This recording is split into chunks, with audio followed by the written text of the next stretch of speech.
Fala, moleque piranha, vídeo pra você, meu aluno do Everest, que vai amanhã, no domingo, dia 15 de março de 2020, fazer o concurso da Prefeitura de Cabedelo.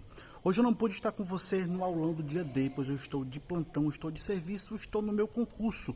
Concurso esse pelo qual você também luta pelo seu. Moleque, amanhã espero que você tenha uma excelente prova e que você coloque em prática tudo aquilo que você aprendeu aí com a gente no Everest Concursos.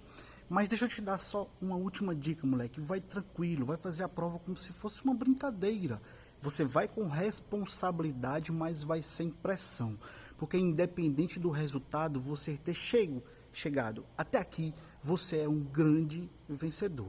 Eu quero que você, segunda-feira, dia 16, continue a estudar para concursos públicos. Você merece o mundo, mas para isso você precisa lutar para ter isso que você merece. Não adianta ser merecedor se você não lutar. Moleque, chega muito, mas chega muito mais longe quem é determinado do que quem é gênio, quem é determinado do que quem é inteligente. Moleque, a determinação vai te levar a lugares que você hoje nem consegue imaginar, aonde o estudo pode levar você. Então não pare de estudar.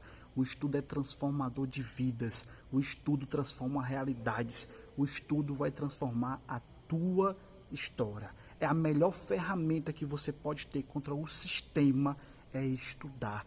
Para ter as coisas através da meritocracia. Você ter o mérito de ter conquistado uma vaga no concurso público. Deus te abençoe, moleque.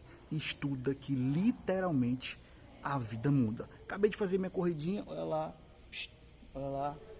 Moleque, Deus te abençoe amanhã na tua prova. Tamo junto. Um abraço e falou!